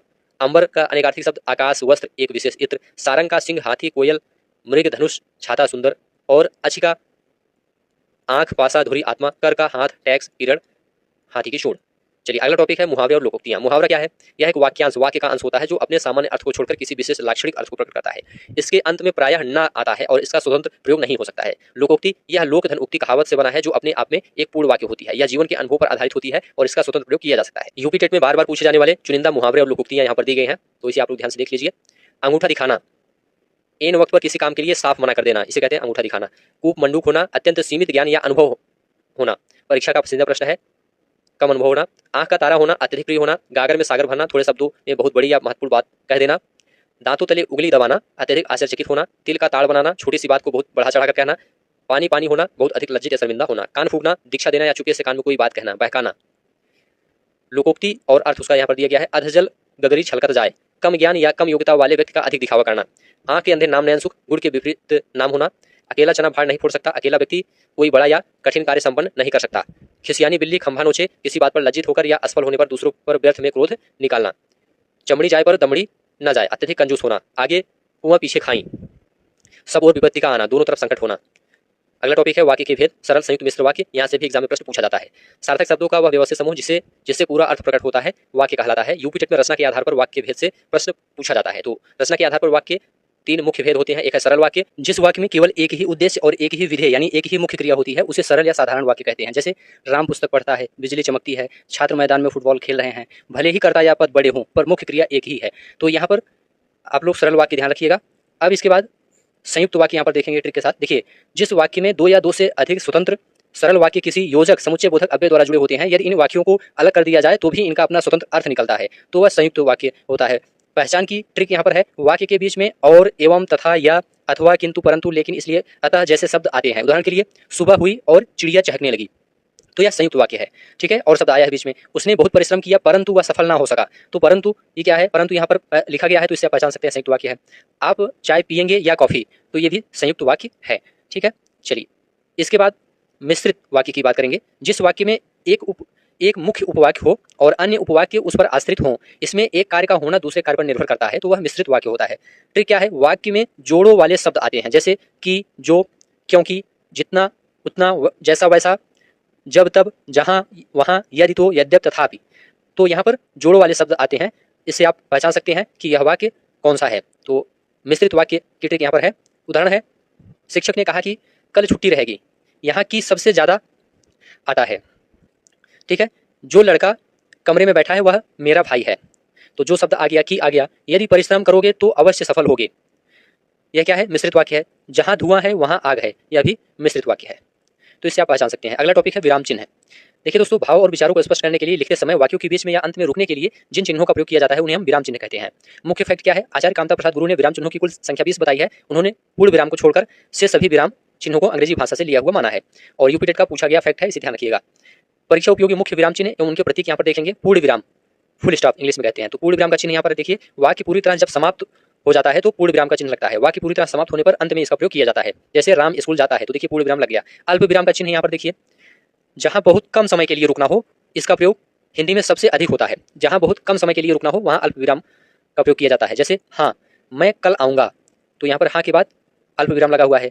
या राम, लक्ष्मण, भरत और शत्रुघ्न आए, तो थोड़े समय के लिए जहां रुका जाता है वहां पर अल्प विराम लगता है। अर्ध विराम की बात करते हैं। अर्ध विराम का चिन्ह देख लीजिए, जहां अल्प विराम से कुछ अधिक और पूर्ण विराम से कम रुकना हो वहां अर्ध विराम लगता है। जैसे सूर्योदय हो गया, चिड़िया चहकने लगी, तो यहाँ पर अर्ध विराम का प्रयोग किया जाएगा। उप विराम या अपूर्ण विराम, जब किसी कथन को अलग दिखाना हो, जैसे विज्ञान, वरदान या अभिशाप, तो यहाँ पर अपूर्ण विराम का या उप विराम का चिन्ह का प्रयोग किया जाएगा। चिन्ह यहाँ पर देख लीजिए। योजक चिन्ह देखिए, दो शब्दों को जोड़ने के लिए विशेषकर द्वंद्व समास और सादृश्यवाचक शब्दों में योजक चिन्ह का प्रयोग किया जाता है। योजक चिन्ह आप लोग देख लीजिए, जैसे माता पिता, रात दिन, चांद सामुख, इसमें योजक चिन्ह का प्रयोग किया गया है। उद्धरण या अवतरण चिन्ह यहाँ पर देखिए, उद्धरण या अवतरण चिन्ह यहाँ पर है। इकहरा, किसी पुस्तक का नाम, उपनाम या शीर्षक लिखने के लिए उद्धरण या अवतरण चिन्ह का प्रयोग किया जाता है। जैसे सूर्यकांत त्रिपाठी निराला, निराला में देखिए उपनाम के लिए यहाँ पर उद्धरण चिन्ह का प्रयोग किया गया है। दोहरा, किसी के कथन को ज्यों का त्यों लिखने के लिए, जैसे सुभाष चंद्र बोस ने कहा तुम मुझे खून दो मैं तुम्हें आजादी दूंगा, तो यहाँ पर उद्धरण चिन्ह का प्रयोग किया गया है, दोहरा उद्धरण चिन्ह का प्रयोग किया गया है। त्रुटि बोधक, त्रुटि बोधक या हंसपद चिन्ह, यहाँ पर चिन्ह देखिए हंसपद का, लिखते समय जब कोई शब्द छूट जाता है तो उसे ऊपर लिखने के लिए इस चिन्ह का प्रयोग किया जाता है, इसे आप लोग ध्यान रखिएगा। अगला टॉपिक है शुद्ध अशुद्ध वर्तनी एवं वाक्य शुद्धिकरण। यहाँ पर कुछ अति महत्वपूर्ण प्रमाणिक शुद्ध वर्तनी देखेंगे। यहाँ पर अशुद्ध रूप दिया गया है गलत वाला और शुद्ध रूप सही वाला दिया गया है, विशेष नियम या कारण भी यहाँ पर दिया गया है। देखिए कवयित्री बहुत ही ज्यादा पूछा जाता है, ये गलत रूप है, कवित्री ये भी गलत है, इसका शुद्ध रूप क्या होगा, कवयित्री होगा, इस तरह से ये शुद्ध है। यूपी टेट में 5 से अधिक बार पूछा गया सुपरहिट प्रश्न है, प्रश्न शब्द है, तो इसे आप लोग अच्छे से देख लीजिए। उज्ज्वल, ये जो लिखा है ये अशुद्ध है, गलत है, उज्ज्वल इस तरह से सही होगा, इसमें दोनों जा आधे होते हैं, उत धन ज्वल, ठीक है। आशीर्वाद ये गलत है, इसका सही रूप आशीर्वाद इस तरह से होगा, ठीक है। और र की मात्रा वा के ऊपर लगती है, सा पर नहीं लगती है, इसे ध्यान रखिएगा। वाक्य शुद्धिकरण, यहाँ से भी प्रश्न पूछा जाता है। जैसे अशुद्ध वाक्य है श्री कृष्ण के अनेकों नाम है, तो शुद्ध रूप क्या होगा, श्री कृष्ण के अनेक नाम है, ठीक है। अनेक शब्द स्वतः ही बहुवचन है, इसलिए अनेकों लिखना ये क्या है, अशुद्ध है, तो यूपी टेट में पूछा गया है। अशुद्ध देखिए यहाँ शुद्ध गाय का दूध मिलता है, यहाँ गाय का शुद्ध दूध मिलता है, ऐसा होना चाहिए, ठीक है। यहाँ पर विशेषण शुद्ध दूध के पहले आना चाहिए, गाय के पहले नहीं। अशुद्ध वाक्य है वह सकुशलता पूर्वक पहुंच गया, शुद्ध है वह सकुशल पहुंच गया या वह कुशलता पूर्वक पहुंच गया, इस तरह से होना चाहिए था। अशुद्ध है एक पानी की बाल्टी लाओ, तो शुद्ध होगा पानी की एक बाल्टी लाओ। चलिए यहाँ पर रस देखेंगे, काव्य को पढ़ने सुनने या नाटक को देखने से जिस आनंद की अनुभूति होती है उसे क्या कहते हैं, रस कहते हैं। इस रस को काव्य की आत्मा माना जाता है। भरत मुनि के अनुसार इन्होंने अपने ग्रंथ नाट्य शास्त्र में सर्वप्रथम रस का विवेचन किया और केवल 8 रसों को माना, इन्होंने शांत रस को रस नहीं माना था। रस निष्पत्ति का सूत्र यहाँ पर है विभावानुभाव व्यभिचारी संयोगाद्र निष्पत्ति है। रसों की कुल संख्या मूल रूप से 9 होते हैं, जिन्हें 9 रस कहा जाता है। बाद में वात्सल्य और भक्ति को जोड़ने पर कुल संख्या 11 हो जाती है, तो इसे भी आप लोग ध्यान रखिएगा। रसों के 4 अंग हैं। अस्थायी भाव, जो भाव मानव हृदय में अस्थायी रूप से सुप्तावस्था में विद्यमान रहते हैं उन्हें अस्थायी भाव कहते हैं, इनकी संख्या 9 या 11 है। विभाव, अस्थायी भाव को जगाने वाले कारण, इसके 2 भेद हैं, आलम्बन जिसके प्रति भाव जगे, दूसरा उद्दीपन वातावरण जो भाव को तीव्र करे। अनुभव, अस्थायी भाव जागृत होने पर आश्रय की बाह्य शारीरिक चेष्टाएं अनुभव है, जैसे डर से कांपना, पसीना आना, इनकी संख्या 8 है। संचारी या व्यभिचारी भाव, जो भाव मन में पानी के बुलबुले की तरह आते जाते रहते हैं उन्हें संचारी भाव कहते हैं। संचारी भाव की कुल संख्या 33 होती है। चलिए रसों के अस्थायी भाव की तालिका यहाँ पर दी गई है। रस का नाम है अस्थायी भाव और प्रश्न इससे पूछा गया है। श्रृंगार रस का अस्थायी भाव रति होता है या प्रेम होता है, ठीक है। रसों का राजा या रसराज कहा जाता है श्रृंगार रस को, ध्यान रखिएगा। इसके 2 भेद हैं, संयोग और वियोग। हास्य रस का अस्थायी भाव हास होता है, करुण रस का शोक होता है, वीर रस का उत्साह होता है, रौद्र रस का क्रोध होता है, भयानक रस का भय होता है। इसी तरह से विभत्स रस का जुगुप्सा या घृणा होता है, यूपी टेट में बहुत पूछा गया है। अद्भुत रस का विस्मय आश्चर्य होता है, शांत रस नवरस है, निर्वेद वैराग्य या सम होता है, वात्सल्य रस का वत्सलता होता है, भक्ति रस का अनुराग होता है। छंद यहाँ पर देखेंगे, अक्षरों की संख्या, मात्रा, गणना, यति और गति से बधी हुई पद रचना को छंद कहते हैं। छंद के आदि प्रवर्तक पिंगल ऋषि हैं, इसीलिए छंद शास्त्र को पिंगल शास्त्र भी कहा जाता है। मात्रा गणना के 2 नियम यहाँ पर दिए गए हैं। लघु मात्रा हरस्व स्वर आ ई उ री और चंद्र बिंदु वाले वर्ण की एक मात्रा गिनी जाती है, और गुरु मात्रा दीर्घ स्वर आ ई उ ए ओ औ, अनुस्वार विसर्ग और आधे अक्षर से पहले वाले वर्ण की 2 मात्राएं गिनी जाती हैं। तो इसे आप लोग मात्रा कैसे गणना की जाती है इसको आपको याद रखना है। लघु मात्रा कैसे गिनी जाती है, गुरु मात्रा कैसे गिनी जाती है, ठीक है। हरस्व स्वर आ ई उ री और चंद्र बिंदु वाले वर्ण की मात्रा 1 गिनी जाती है, और दीर्घ स्वर आ उ ए ओ औ और अनुस्वार विसर्ग और आधे अक्षर से पहले वाले वर्ण की 2 मात्राएं गिनी जाती हैं।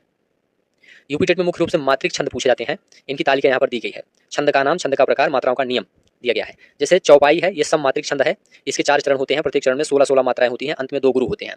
दोहा अर्ध सममात्रिक छंद है, इसके पहले और तीसरे विषम चरण में 13-13 मात्राएं, दूसरे और चौथे सम चरण में 11-11 मात्राएं होती हैं।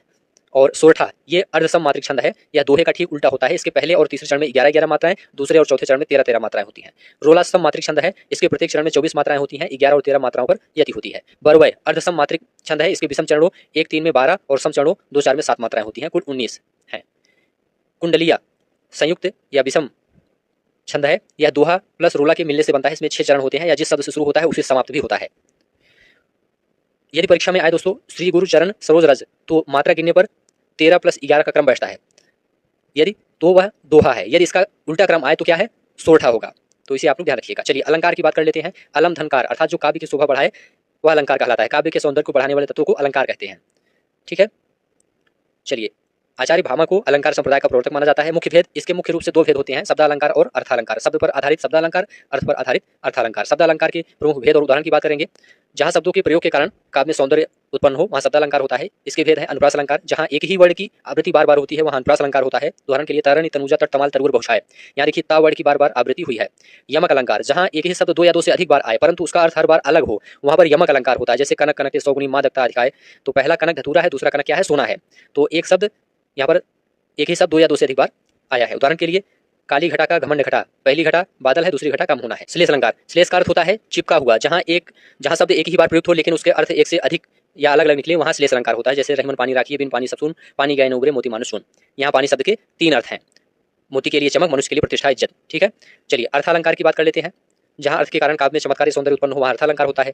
इसके भेद है उपमालंकार, जहाँ किसी वस्तु की तुलना किसी दूसरी प्रसिद्ध वस्तु से की जाए वहाँ उपमालंकार होता है। ठीक है, पंक्ति में सा, सी से, सम, सरिस, सदृश जैसे वाचक शब्द आते हैं उपमालंकार में। उदाहरण के लिए हरिपद कोमल कमल से, या पीपर पात सरिस मंडोला। अगला है दोस्तों रूपक अलंकार, जहाँ उपमेय और उपमान में कोई भेद ना रहे, दोनों को एक ही मान लिया जाए वहाँ रूपक अलंकार होता है। उपमेय और उपमान के बीच प्राय योजक चिन्ह आता है और सासी गायब रहते हैं। चरण कमल बंदव हरियाई, या मैया मैं तो चंद्र खिलौना लय हूँ। तो इसमें क्या है, रूपक अलंकार है। उत्प्रेक्षा अलंकार, जहाँ उपमेय में उपमान की संभावना या कल्पना की जाए वहाँ उत्प्रेक्षा अलंकार होता है। ट्रिक क्या है, पंक्ति में मनु, मानो, जनु, जानो, जनहु, मनहु जैसे शब्द निश्चित रूप से आते हैं। जैसे सोहत उड़े पीत पट, श्याम सलोने गात, मनो नीलमणि शैल पर, आतप परियो प्रभात। अतिशयोक्ति अलंकार, जहाँ किसी बात को बहुत बढ़ा चढ़ाकर रोक सीमा से बाहर कहा जाए। जैसे आगे नदियां पड़ी अपार, घोड़ा कैसे उतरे पार, राणा ने सोचा इस पार, तब तक चेतक था उस पार। तो यहाँ पर अतिशयोक्ति अलंकार है। हिंदी भाषा की प्रमुख बोलियां और उपभाषाएं यहाँ पर देखेंगे। हिंदी भाषा का विकास सौर सेनी, अर्धमागधी और मागधी अपभ्रंश से हुआ है। हिंदी के अंतर्गत कुल 5 उपभाषाएं और 18 बोलियां आती है। चलिए यहाँ पर 5 उपभाषाएं उनकी मुख्य बोलियों का वर्गीकरण देखेंगे। पश्चिमी हिंदी, अपभ्रंश और सेनी, इसके अंतर्गत 5 प्रमुख बोलियां आती हैं। खड़ी बोली, कौरवी, इसका केंद्र दोस्तों मेरठ, बिजनौर, सहारनपुर है। आधुनिक हिंदी का मूल रूप यही है, खड़ी बोली। ब्रज भाषा, इसका केंद्र मथुरा, आगरा, अलीगढ़, बरेली है। यह कृष्ण काव्य की मुख्य भाषा रही है। कन्नौजी, इसका केंद्र कन्नौज, इटावा, फर्रुखाबाद है। बुंदेली, बुंदेलखंड क्षेत्र, झांसी, जालौन, हरियाणवी, बांगरू। पूर्वी हिंदी, अपभ्रंश, अर्धमागधी। अवधी, इसका केंद्र दोस्तों अयोध्या, लखनऊ, प्रतापगढ़, सुल्तानपुर, इलाहाबाद है। तुलसीदास जी ने रामचरितमानस अवधी में लिखी थी। बघेली, रीवा और मध्य प्रदेश के आसपास का क्षेत्र है। छत्तीसगढ़ी छत्तीसगढ़ राज्य का क्षेत्र है। बिहारी हिंदी, अपभ्रंश, मागधी, इसके अंतर्गत 3 बोली आती हैं। भोजपुरी हिंदी की बोलियों में सर्वाधिक बोली जाने वाली बोली है। केंद्र है बनारस, गाजीपुर, बलिया, गोरखपुर, बिहार का पश्चिमी हिस्सा। मैथिली संविधान की 8वीं अनुसूची में शामिल एकमात्र हिंदी की बोली है। मगही पटना, गया का क्षेत्र है। राजस्थानी हिंदी, अपभ्रंश और सेनी, मारवाड़ी पश्चिमी, जयपुरी, ढूढ़ाड़ी पूर्वी, मेवाती उत्तरी, मालवी दक्षिणी। और पहाड़ी हिंदी, अपभ्रंश का सौरसैनी, कुमाऊनी और गढ़वाली उत्तराखंड का क्षेत्र है। प्रसिद्ध कवि, लेखक, उनके रचनाएं और पुरस्कार यहाँ पर देखेंगे। तो यहाँ पर आदिकाल की बात कर लेते हैं। इसमें चंद्रबरदाई, पृथ्वीराज रासो हिंदी का प्रथम महाकाव्य है, ध्यान रखिएगा। पृथ्वीराज रासो किसकी रचना है, चंद्रबरदाई की रचना है। जगनी की रचना है आलाखंड, परमाल रासो, इसके वीर रस के पद परीक्षाओं में पूछे जाते हैं तो ध्यान रखिएगा। भक्ति काल की बात कर लेते हैं। स्वरयुग कहा जाता है। कबीरदास बीजक इनकी रचनाएं हैं। इसके 3 भाग हैं, साखी, सबद, रमैनी। इनकी भाषा को साधुकड़ी या पंचमेल खिचड़ी कहा जाता है। मलिक मोहम्मद जायसी की रचना है पद्मावत, अवधी भाषा का प्रसिद्ध महाकाव्य अखरावट, आखिरी कलाम। तुलसीदास की रचना है रामचरितमानस, अवधी में। विनय पत्रिका ब्रज भाषा में। कवितावली, गीतावली इनकी रचना है। सूरदास की रचना है सूरसागर, सूरसरावली, साहित्य लहरी, सभी ब्रज भाषा में है। रीतिकाल की बात कर लेते हैं तो बिहारी सतसई ब्रज भाषा, कुल 713 दोहे हैं। ठीक गागर में सागर भरने वाले कवि हैं बिहारी लाल। भूषण वीर रस के कवि हैं, शिवराज भूषण, छत्रसाल दशक, ध्यान रखिएगा। आधुनिक काल की प्रसिद्ध रचनाएं यहाँ पर देखेंगे। भारतेंदु हरिश्चंद्र आधुनिकता के जनक माने जाते हैं। भारत दुर्दशा, अंधेर नगरी, ये प्रसिद्ध नाटक है, ये इनकी प्रसिद्ध रचनाएं हैं। अयोध्या सिंह उपाध्याय हरियोध की रचना है प्रिय प्रवास, खड़ी बोली का प्रथम महाकाव्य है प्रिय प्रवास, ध्यान रखिएगा। मैथिली शरण गुप्त, इन्हें राष्ट्रकवि कहा जाता है। इनकी रचना है साकेत, भारत भारती, यशोधरा, जयद्रथवध। छायावाद के 4 स्तंभ हैं, मोस्ट इंपोर्टेंट है, ध्यान रखिएगा। छायावाद के 4 स्तंभ, एक है जयशंकर प्रसाद की कामायनी, ये महाकाव्य है। आंसू, लहर, झरना, तितली, कंकाल, ध्रुव स्वामिनी, ये इनकी रचनाएं हैं। सूर्यकांत त्रिपाठी निराला की रचना है अनामिका, परिमल, कुकुरमुत्ता, तुलसीदास, जूही की कली। सुमित्रा नंदन पंत की रचना है चिदम्बरा, पल्लव, गुंजन, ग्राम्य। महादेव वर्मा की यामा, दीपशिखा, नीरजा, अतीत के चलचित्र, गिल्लू। रामधारी सिंह दिनकर की है कुरुक्षेत्र, उर्वशी, रसमृति, रेणुका। मुंशी प्रेमचंद उपन्यास सम्राट इन्हें कहा जाता है। इनकी रचना है गोदान, गबन, रंगभूमि, कर्मभूमि, सेवा सदन। प्रसिद्ध कहानियां कफन, पूस की रात, पंच परमेश्वर, ईदगाह, इसे ध्यान रखिएगा, बहुत ही ज्यादा इंपॉर्टेंट है। चलिए प्रमुख साहित्य पुरस्कार यहाँ पर देखेंगे। ज्ञानपीठ पुरस्कार हिंदी के लिए है।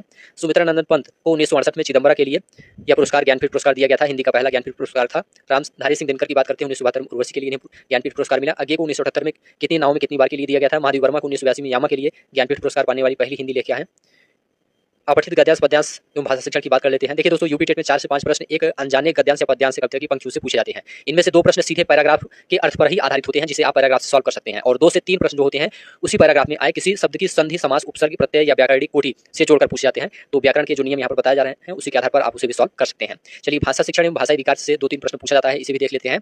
भाषा के 4 कौशल हैं। भाषा के 4 कौशल एक निश्चित क्रम में सीखे जाते हैं, जैसे सबसे पहले सुनना, फिर बोलना, फिर पढ़ना और फिर लिखना। ग्रहणात्मक कौशल कौन है? सुनना और पढ़ना, ध्यान रखिएगा, इनसे हम ज्ञान ग्रहण करते हैं, सुनने से और पढ़ने से। अभिव्यक्तात्मक कौशल कौन है? बोलना और लिखना, इनसे हम अपने विचार प्रकट करते हैं। प्रमुख भाषाई विकार यहाँ पर देखेंगे। डिसलेक्सिया या पठन संबंधी विकार है, अक्षरों को पढ़ने या पहचानने में कठिनाई होती है, जैसे सा को वाज पढ़ना। डिस्ग्राफिया लेखन संबंधी विकार है, हाथ की उंगलियों में तालमेल न होने से गंदी लिखावट या लिखने में समस्या। ट्रिक क्या है? ग्राफ यहाँ पर है तो ग्राफ से लिखना, ध्यान रखिएगा। डिस्कैलकुलिया गणितीय गणना संबंधी विकार है। ट्रिक है कैलकुलेटर मतलब गणित का काम करना। अफेजिया या डिस्फेजिया वाक क्षमता संबंधी विकार है, बोलने या विचार व्यक्त करने संबंधी कठिनाई होती है। तो ठीक है दोस्तों, इस क्लास को यहीं पर समाप्त करते हैं। इन सभी टॉपिक से आपके एग्जाम में निश्चित रूप से प्रश्न पूछा जाएगा। उम्मीद है यह क्लास आपको अच्छा लगा तो चैनल को सब्सक्राइब कीजिए, दोस्तों से शेयर कीजिए और कमेंट में लिखकर जरूर बताइए। धन्यवाद।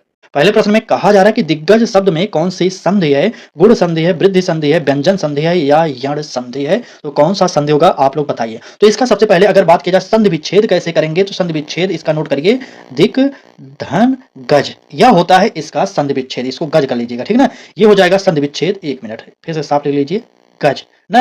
अब यहां पर ये आधा का जो होगा ये आधा ग बन जाता है, तब ये बनता है दिग्गज। आपको जब हम विस्तार से पढ़ाएंगे उसमें हम समझा देंगे। तो यहां पर जो संधि होगा वह हो जाएगा व्यंजन संधि। नोट करिए, सी वाला ऑप्शन हम सही कर रहे हैं। आगे बढ़िए, देखते हैं अगला प्रश्न क्या कह रहा है। कहा जा रहा है कि अधिकार शब्द में उपसर्ग कौन सा है और लड़ाकू शब्द में प्रत्यय कौन सा है। दोनों प्रश्नों का उत्तर कमेंट बॉक्स में आपको बताना है, तो फटाक से कमेंट करिए और देखते हैं कितने लोग उत्तर सही करते हैं। चलिए जल्दी से बताइए। अगर बात की जाए अधिकार शब्द में उपसर्ग की, तो यहां पर अधि जो शब्द है ये हमारा उपसर्ग यहां पर है, इसको नोट कर लीजिए, ठीक। नेक्स्ट देखिए, लड़ाकू में अगर आपसे प्रत्यय पूछा जाए तो आप लोग क्या प्रत्यय बताएंगे? आकू जो शब्द है ये हमारा प्रत्यय होता है, ठीक ना, आकू प्रत्यय नोट करिएगा। चलिए प्रत्यय आगे बढ़ते हैं, देखते हैं हमारा अगला प्रश्न क्या कह रहा है। कहा जा रहा है कि नील कमल शब्द में कौन सा समास होता है, ये आपको बताना है। कर्मधारय, द्वंद्व, बहुब्रीहि या तत्पुरुष। तो तत्पुरुष काट दीजिए और द्वंद्व काटिए। यहां पर कर्मधारय या बहुब्रीहि दो में से एक ही सही होगा। तो वह सही क्या होगा? बिल्कुल सही। यहां पर नील कमल अर्थात नीला कमल हमारा हो जाएगा कर्मधारय। ए वाला ऑप्शन बिल्कुल सही होगा। आगे बढ़िए, आंखों का तारा मुहावरे का अर्थ क्या है अगर आपसे ये पूछा जाए तो आप लोग क्या बताएंगे? बहुत प्रिय होना। यहां पर देखिए, हम आपको यूपी टेट के सिलेबस के अकॉर्डिंग क्लास कराते हैं डेली सुबह 10 बजे। मिस मत करिए, जितने भी सिलेबस में टॉपिक हैं, चाहे हिंदी का, ईवीएस का, सीडीपी का, एसएसटी का, सभी का हम क्लास टॉपिक वाइज ही करा रहे हैं। मतलब टॉपिक के अंदर रहते हैं, टॉपिक से बाहर एक भी प्रश्न नहीं है, आप देख सकते हैं। चलिए, अगर आपसे पूछा जाए बालक का स्त्रीलिंग क्या होता है, तब आप क्या बताएंगे? बालक का जो स्त्रीलिंग हो जाएगा वो होगा बालिका। इसको आप नोट करेंगे। नेक्स्ट देखिए, दुराचार में कौन सा उपसर्ग है? तो दुर उपसर्ग होता है, ये हमने पहले भी बता दिया था आपको, इसलिए बी ऑप्शन सही करिए। अगला प्रश्न देखिए, वन लाइनर कह रहा है कि पुत्रवत शब्द में कौन सा प्रत्यय है? तो यहां पर बताएंगे जल्दी से। चलिए, पुत्रवत में कौन सा प्रत्यय है? तो यहां पर वत जो शब्द है ये हमारा ये यहां पर प्रत्यय है। अगला प्रश्न देखिए, हाथ मलना मुहावरे का अर्थ क्या होगा? जल्दी से बताना। बिल्कुल बिल्कुल, हाथ मलना यानी कि पछताना, ठीक, पछताना, हाथ मलना पछताना हो जाता है। यहां पर इसको नोट करिए। नेक्स्ट पर चलेंगे। अगर क्लास अच्छी लग रही हो तो लाइक करिए और चैनल को भी सब्सक्राइब जरूर करिए और अपने मित्रों तक एक बार क्लास को शेयर करिए, ठीक ना। चलिए बात करेंगे प्रश्न की। कह रहा है कि राजपुत्र में कौन सा समास है? तो राजपुत्र में अब तो आप समझ गए होंगे कि यहां पर तत्पुरुष होगा कौन सा? तो षष्ठी तत्पुरुष होगा, यानी बी वाला ऑप्शन सही होगा।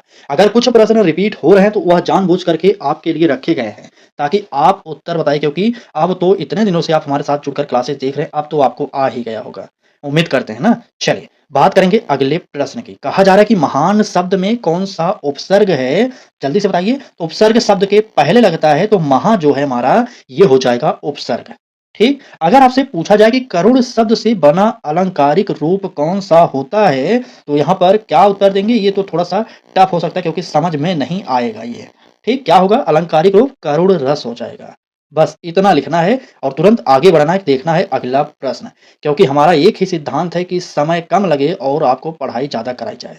डेली आपको 60 से 70 प्रश्न कराए जा रहे हैं, ताकि आप अगर 10 दिन भी हमारे साथ जुड़कर क्लास देखेंगे तो लगभग 700 प्रश्न तैयार हो रहे हैं। तो आप क्या चाहते हैं? अगर आपको अच्छी लगे तो जुड़िए हमारे साथ, ठीक। और डेली क्लास करना पड़ेगा अगर आप हमारे साथ जुड़ेंगे। ये सब क्लासेज हम आपको यूट्यूब पर फ्री में प्रोवाइड कर रहे हैं, तो लक्ष्य तक को सब्सक्राइब जरूर करिएगा। ठीक है ना। चलिए यथाशक्ति में कौन सा समास होता है, तो यहाँ पर द्वंद्व नहीं होगा, बहुब्रीहि नहीं होगा, तो नोट करिए यहाँ पर अव्ययी भाव होता है, यानी कि शक्ति के अनुसार इसका विग्रह होता है। नेक्स्ट पर चलिए देखते हैं क्या कर रहा है हमारा अगला प्रश्न।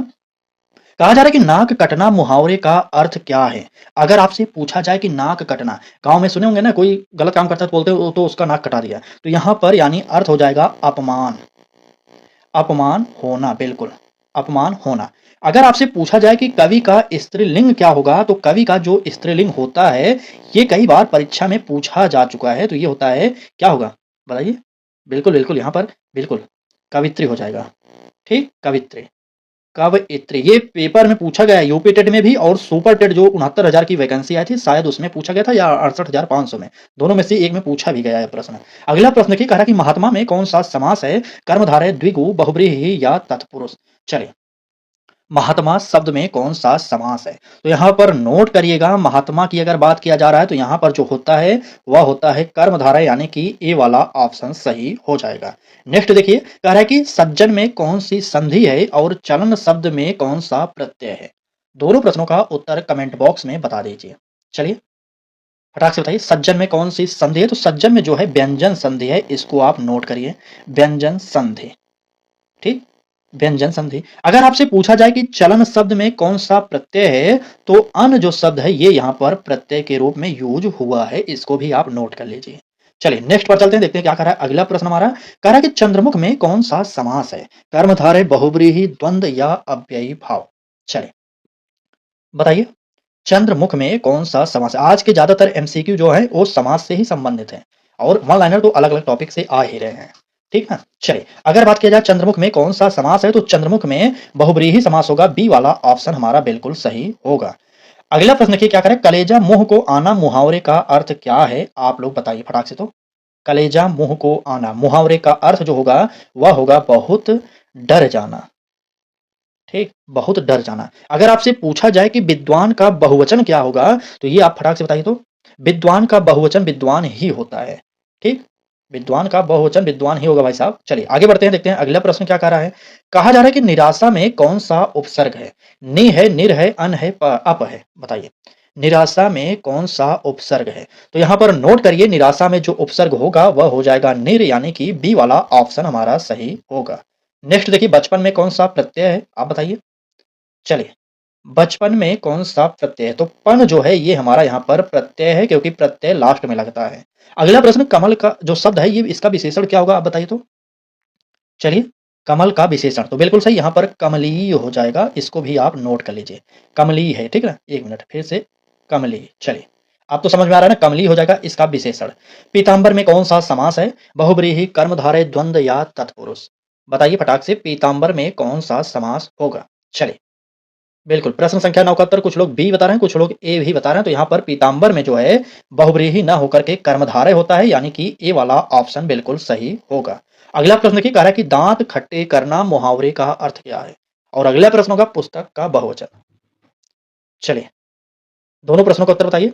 दांत खट्टे करना मुहावरे का अगर आपसे अर्थ पूछा जाए, तो यानी इसका अर्थ जो होगा परास्त, परास्त बताइए कर देना, बिल्कुल सही। चलिए परास्त कर देना यानी दांत खट्टे कर देना। नेक्स्ट देखिए पुस्तक का बहुवचन क्या है, तो पुस्तक का बहुवचन जो होता है ये होता है हमारा पुस्तकें, यानी कि नोट करिए, बहुत ही इंपॉर्टेंट प्रश्न है यह, बिल्कुल।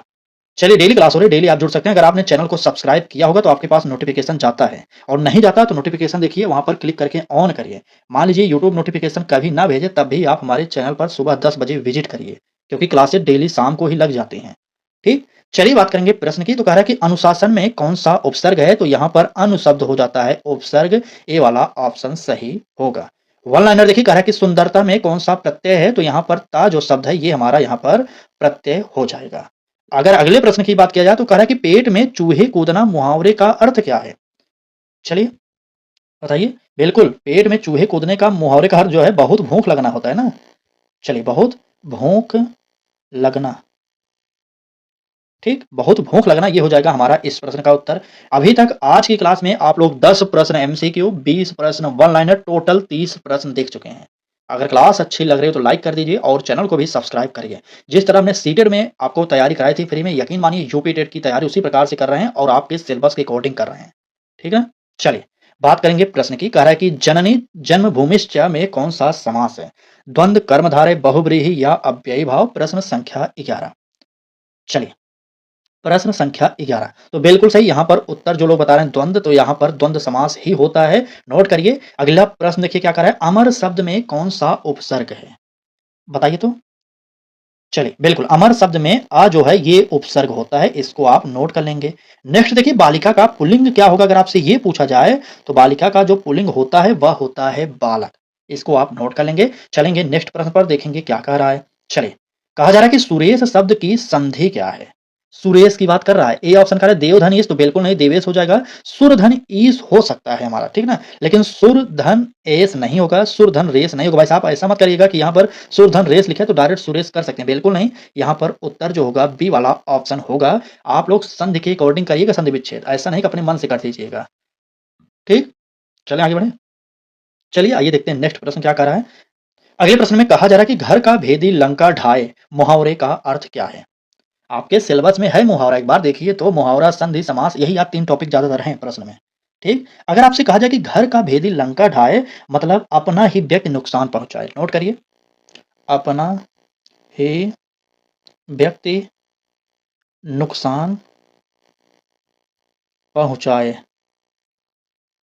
ठीक, नोट करिएगा, अपना ही व्यक्ति नुकसान पहुंचाए, बिल्कुल लिख लीजिए पहुंचाए, ठीक ना। चलिए, और अगर आपसे पूछा जाए मित्र का स्त्रीलिंग क्या होता है, एक बात को ध्यान में रखिएगा, अगर आपसे मित्र का स्त्रीलिंग पूछा जाता है तो ये आपको शब्दों के अकॉर्डिंग बताना पड़ेगा कि वहां पर किस प्रकार का प्रयोग है। मित्र का स्त्रीलिंग सखी भी कह सकते हैं, ठीक, सहेली भी कह सकते हैं, ठीक, और कहीं कहीं पर मित्र ही लिखा रहता है, कहीं कहीं पर मित्रा लिखा रहता है।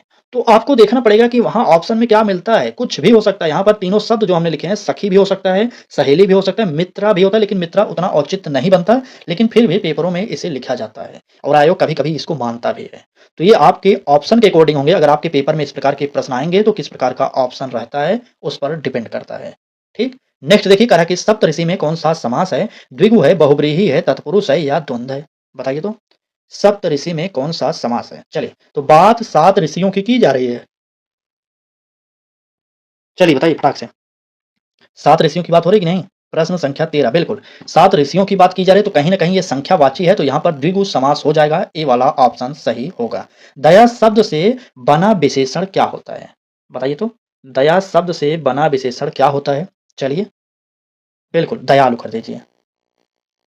ठीक, दयालु हो जाएगा। नयन का अगर आपसे बहुवचन पूछा जाए तो नयन का बहुवचन तो नयन ही होगा, नयने थोड़ी क्या हो जाएगा भैया, गलत बोल रहे हैं आप लोग। चलिए, नयन हो जाएगा।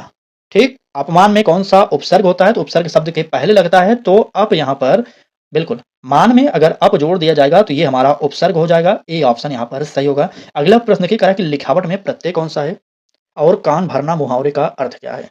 दोनों प्रश्नों का उत्तर बताइए। चलिए, बिल्कुल, लिखावट में प्रत्यय पूछा जा रहा था तो आवट हो जाएगा। ठीक, आवट प्रत्यय। कान भरना मुहावरे का अगर आपसे अर्थ पूछा जाए तो क्या होगा? भड़काना हो जाएगा। ठीक, बिल्कुल भड़काना नोट कर लीजिए। नेक्स्ट पर चलिए देखते हैं अगला प्रश्न क्या कर रहा है। यथार्थ में कौन सा समास है? बात यथार्थ की जा रही है, जल्दी से बताइए। यथार्थ या यथाशक्ति, ये दोनों में से कोई भी शब्द हो तो आप लोग बिना पढ़े ऑप्शन अव्ययी भाव पर टिक करिएगा। ठीक, अव्ययी भाव, ए वाला ऑप्शन। चले, सूरदास की रचना शैली में प्रमुख अलंकार कौन सा मिलता है? अगर आपसे ये प्रश्न पूछा जाए तब आप क्या बताएंगे? तो बिल्कुल इसमें मिलता है उपमा अलंकार, बिल्कुल अलंकार। विद्यार्थी का अगर आपसे स्त्रीलिंग पूछा जाए, स्त्रीलिंग क्या बताएंगे भैया? विद्यार्थिनी बता दीजिए भैया, कुछ भी बता सकते हैं, पेपर है, कहीं कहीं ना कहीं पर आया हुआ प्रश्न है, इसलिए हमने इसे आपको प्रोवाइड कर दिया। विद्यार्थिनी वैसे तो औचित्य इसका नहीं बनता, लेकिन हमारे हिसाब से देखा जाए विद्यार्थी का स्त्रीलिंग होगा ही नहीं, लेकिन फिर भी किसी पेपर में विद्यार्थिनी दे दिया गया था, इसलिए भाई साहब हमने भी आपको बता दिया है। ठीक, वो पेपर मुझे याद नहीं, किसी पेपर में मैंने देखा था। चलिए, फिलहाल अगला प्रश्न देखिए। अगर आप इस प्रकार का जैसे विद्यार्थी का बहुवचन अगर आपसे पूछ लिया जाए, मतलब स्त्रीलिंग पूछा जा रहा था ना, 1 मिनट देखते हैं। बिल्कुल, स्त्रीलिंग अगर पूछा जाएगा ना तो यकीन मानिए वहाँ पर विवादित प्रश्न में आ जाएगा, इसको टेंशन मत लीजिए। ठीक? चलिए, त्रिलोक में कौन-सा समास है? द्विगु, कर्मधारय, बहुव्रीहि या तत्पुरुष? फटाक से बताइए तो। त्रिलोक में कौन-सा समास होगा? तो यहाँ पर जल्दी से बताइए, 16वें का उत्तर क्या होगा? बिल्कुल, द्विगु समास हमारा हो जाएगा। ठीक? नेक्स्ट देखिए, दूरदर्शिता में कौन-सा प्रत्यय है? चलिए, दूरदर्शिता में कौन-सा प्रत्यय होगा एक बार बताइए तो? प्रश्न संख्या क्या है? चलिए, चलिए फटाक से बताइए। दूरदर्शिता। नाक में दम करना, बिल्कुल नाक में दम करना, ये भी बताना पड़ेगा। चलिए, दूरदर्शिता में भाई प्रत्यय पूछा जा रहा है, दूरदर्शिता, दूरदर्शी में ता प्रत्यय है ना, बिल्कुल, ता प्रत्यय। अगर नाक में दम करना पूछा जाए तो परेशान करना हो जाएगा, ठीक? परेशान करना। इसको भी आप लोग नोट कर लीजिए। चलिए आगे बढ़ते हैं और देखते हैं अगला प्रश्न क्या पूछ रहा है। पूछा जा रहा है यहाँ पर कि नीलकंठ में कौन सा समास है। शायद ये रिपीट हो गया प्रश्न, तो नोट करिए। नीलकंठ में बहुब्रीहि समास, यानी कि ए वाला ऑप्शन सही होता है। वन लाइनर देखिए, अगर आपसे पूछा जाए कि अनुपम शब्द में कौन सा उपसर्ग है, तो यहाँ पर बताइए अनु जो है ये हमारा उपसर्ग हो जाएगा, बिल्कुल, ठीक। अगर आपसे पूछा जाए कि गुरु का स्त्रीलिंग क्या होता है, तो भाई साहब यहाँ पर गुरु का स्त्रीलिंग गुरु ही होगा। कहीं-कहीं पर यहाँ पर भी विवादित होता है, गुरुआइन लिखा रहता है भाई साहब, लेकिन वो हमारे अकॉर्डिंग नहीं होगा। तो यहाँ पर गुरु ही होना चाहिए, स्त्रीलिंग नहीं तो नहीं होना चाहिए, ठीक। तो गुरु का स्त्रीलिंग गुरु ही होगा, आप लोग नोट करिएगा। अगर अगले प्रश्न देखिए, हमने फिर से बता दिया ना कि वहाँ पर आपको गुरुआइन भी मिल जाएगा भाई साहब। आज के एग्जामिनर कुछ भी बना दे रहे हैं, बाद में मानेंगे तो आप प्रूफ भी नहीं दे पाएंगे इसका। तो ठीक है, तो गुरुआइन भी नोट कर लीजिएगा, आपको प्रश्न के अकॉर्डिंग नोट करना पड़ेगा। कुछ प्रश्न विवादित होते हैं, हर बार होते हैं, उनको भी हम आपको धीरे-धीरे अब प्रोवाइड कर रहे हैं। ठीक, जानते रहिएगा। गुरु का अगर आपसे स्त्रीलिंग पूछा जाए तो गुरु ही हो सकता है, नहीं तो अगर गुरुआइन रहे तो भाई साहब गुरुआइन पर भी चाहिएगा। ऐसा मत समझिएगा कि ये गलत है, बिल्कुल हो सकता है। ठीक? तो सभी प्रकार से आप तैयार रहिए, क्योंकि परीक्षा में पहली बार में अच्छा स्कोर करना है तो तैयारी हर तरीके से करनी पड़ेगी। एग्जामिनर के माइंड को पकड़ना पड़ेगा, किस प्रकार से वह माइंड सेट करता है, हर बार पेपर को बनाता है, इसको जानना पड़ेगा आपको। इस बार तो नया आयोग आपका पेपर कराने वाला है, ठीक? चलिए, इससे पहले पीएनपी कराता था ना, बिल्कुल। देखिए, कहा कि देवालय शब्द की जो संधि विच्छेद है, इसको क्या कहेंगे बताइए तो? चलिए, आप खुद पढ़िए। देवधन आलय होगा, देवधन लय होगा, या देवधन लय होगा, या देधन वालय होगा। प्रश्न संख्या 19 का उत्तर क्या होगा? तो यहाँ पर नोट करिए, देवधन आलय जो होगा ये हमारा उत्तर होगा, ए ऑप्शन सही। नेक्स्ट देखिए क्या करा है वन लाइनर में, आसमान सिर पर उठाना मुहावरे का अर्थ क्या है? बिल्कुल, अगर आसमान सिर पर उठाने की बात किया जा रहा है तो बहुत शोर मचाना हो जाएगा, मचाना, ठीक। अगला प्रश्न, नदी का बहुवचन क्या होगा? तो नदी का जो बहुवचन होता है नदियां होता है, इसको आप लोग नोट करिए। नेक्स्ट पर चलते हैं, देखते हैं क्या कह रहा है हमारा अगला प्रश्न। बहुरूपिया शब्द में कौन सा प्रत्यय है, बताइए तो? बहुरूपिया शब्द में कौन सा प्रत्यय है? तो बिल्कुल सही, बहुरूपिया शब्द में जो प्रत्यय होता है वह होता है हमारा ईया प्रत्यय। बी वाला ऑप्शन सही करिएगा, ए वाला मत करिएगा, ठीक। बिल्कुल, यहाँ पर बी ऑप्शन सही हो जाएगा। नेक्स्ट देखिए क्या कर रहा है, कानो कान खबर न होना मुहावरे का अर्थ क्या है? तो यहाँ पर बिल्कुल पता न लगना, नोट करिए, बिल्कुल बिल्कुल पता न लगना, इसको जानते रहिए। अगला प्रश्न, सुंदर शब्द से बना भाववाचक संज्ञा क्या है? तो यहाँ पर सुंदरता हो जाएगा, ठीक। सुंदरता होता है, इसको भी